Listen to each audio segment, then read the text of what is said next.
家人们，咱们先聊一件特别有意思的事儿。你家里有没有藏着那种特别旧的老物件？印着大红喜字的搪瓷脸盆，带着厚厚茶垢的搪瓷水杯，边角掉漆的搪瓷饭缸。只要家里有长辈，这些东西大概率能翻出来几件。几十年前，它们可是家家户户的标配，结婚要置办，搬家要置办，走亲戚也拎着当礼送，妥妥的国民硬通货。但你有没有发现一个特别神奇的现象？千禧年一过，这些东西就像是集体失踪一样，从我们的生活里彻底消失了。超市货架上再也找不到搪瓷的踪影，家家户户的厨房和客厅里，搪瓷盆、搪瓷缸慢慢被塑料和不锈钢取代。很多人觉得这事儿没什么好奇怪的，不就是款式老、审美过时了吗？但如果你真的这么想，那就把问题看简单了。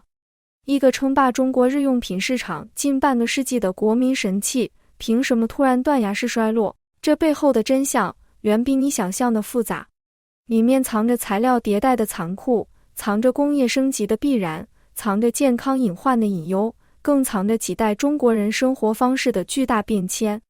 今天咱们就把它彻底聊明白，看看搪瓷这个曾经的全民爆款到底是怎么一步步淡出大众视野的。要解开这个谜，咱们得先回到故事的起点。50年代到90年代，那是搪瓷最风光的40年。很多人不知道，搪瓷其实出身高贵，它的学名叫珐琅。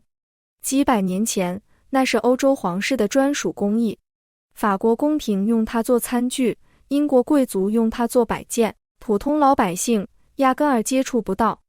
一直到清末明初，这门技艺才漂洋过海到了中国，改名换姓叫搪瓷，从皇室奢侈品变成了老百姓用得起的日用品。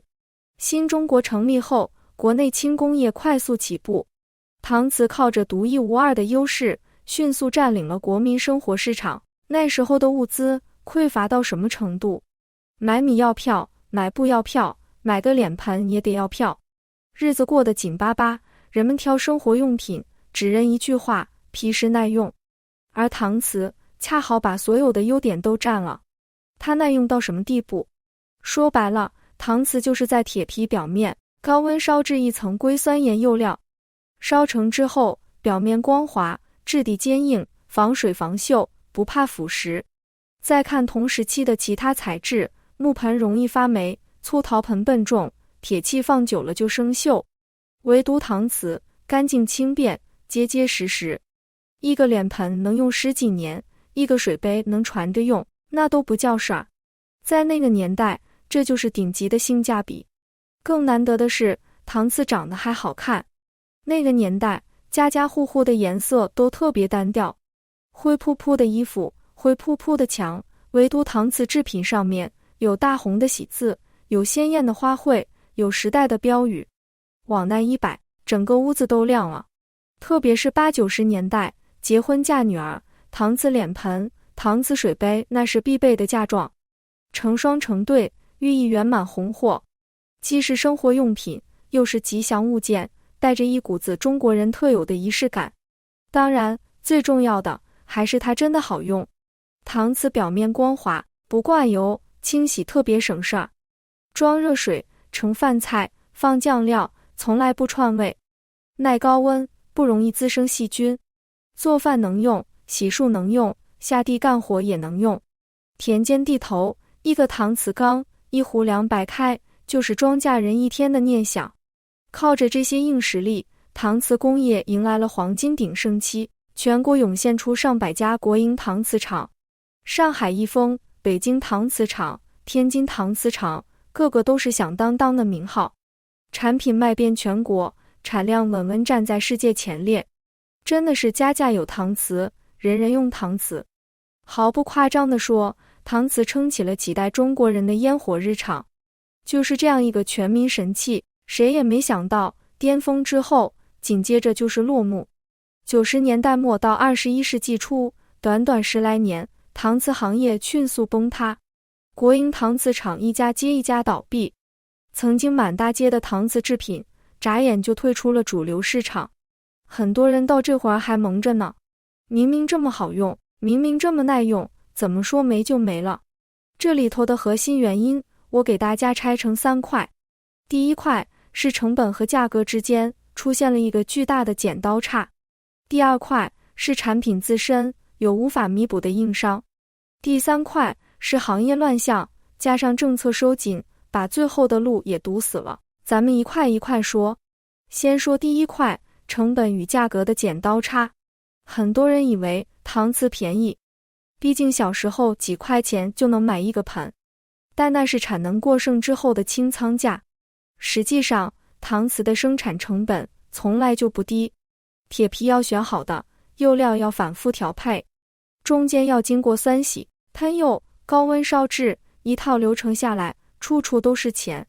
到了90年代呢，塑料制品杀进来了，一个塑料盆3、4块钱，成本几毛钱，摔不坏，砸不烂，用坏了再买一个也不心疼。搪瓷呢，工艺摆在那儿，成本压不下来，卖贵了没人买，卖便宜了亏本。这里头有一个特别扎心的商业现实，叫做密度陷阱。什么意思呢？就是同样一个价格区间里，生产成本高的东西反而最吃亏。塑料可以做到极致低价，不锈钢可以做到极致耐用，搪瓷夹在中间，要价格没价格，要差异化没差异化，生生被挤死了。你说厂家急不急？急也没用，利润越来越薄，订单越来越少，最后只能停产关门。再有本事的老匠人也扛不住没有利润的生意，这是外部的降维打击。再说第二块，搪瓷自身的硬伤。咱们前面夸它结实耐用，那是相对木盆和粗陶盆来说的。真要较起真来，搪瓷特别娇气。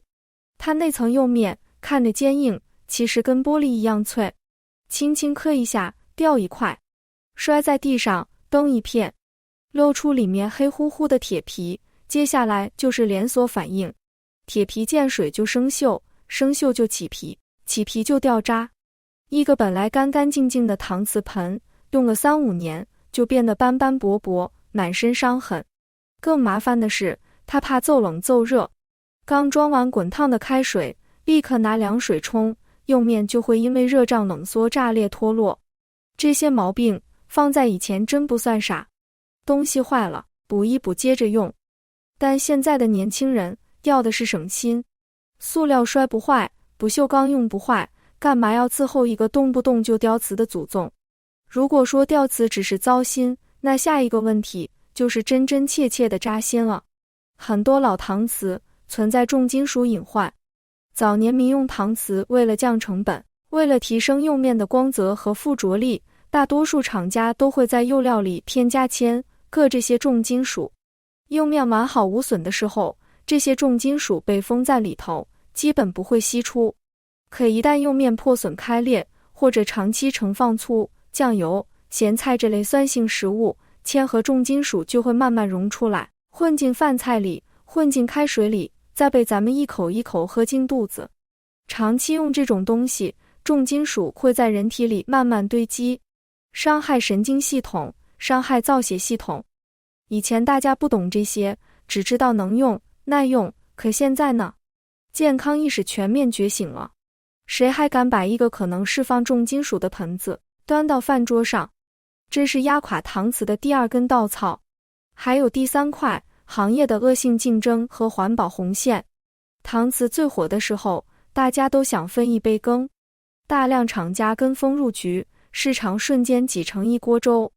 为了抢生意，只能打价格战。价格战怎么打？偷工减料，劣质铁皮，超标釉料，越做越薄的涂层，做出来的东西用不了几个月就掉瓷，掉瓷就生锈，生锈就得扔，消费者花一次钱上一次当，慢慢的，大家对搪瓷的信任就崩了。这叫信任危机后遗症。一个品类的口碑一旦垮掉，想再捡起来，比登天还难。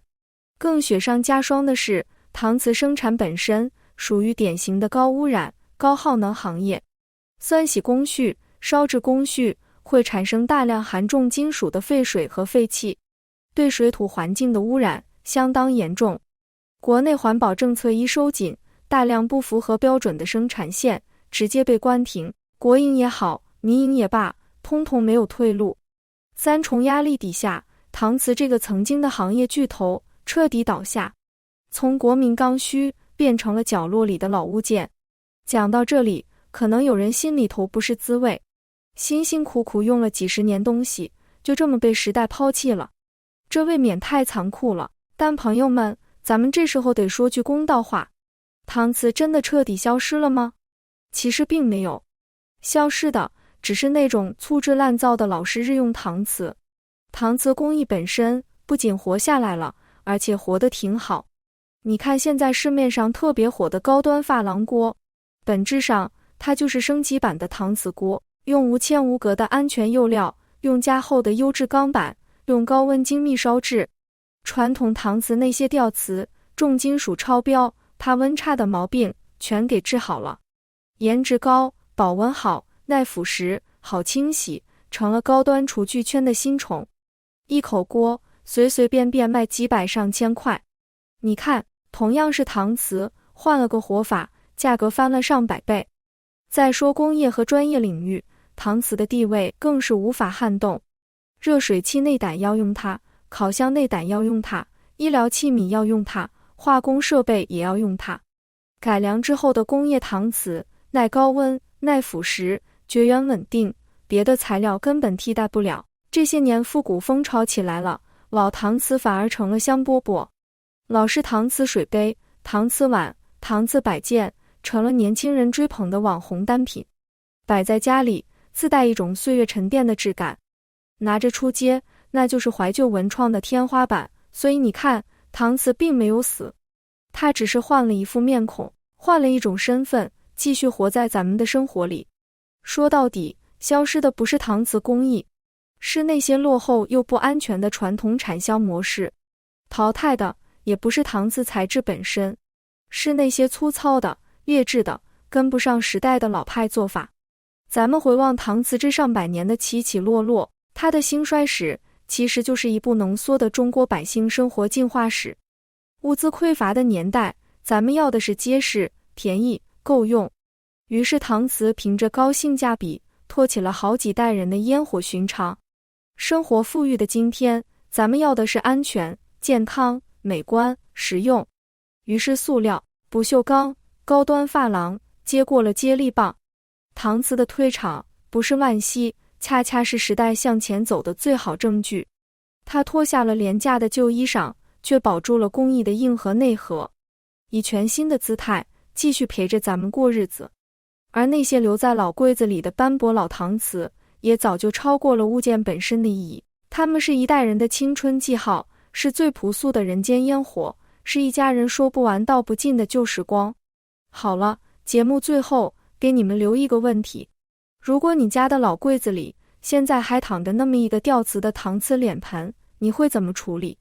是继续留着当个念想，还是干脆丢进垃圾桶，跟旧时代说再见？又或者说，你会买一口几百块的珐琅锅，换个方式继续用着这种熟悉的材质？这个答案我不替你回答，咱们评论区见。本期节目就到这里，点赞订阅不迷路，咱们下期接着聊。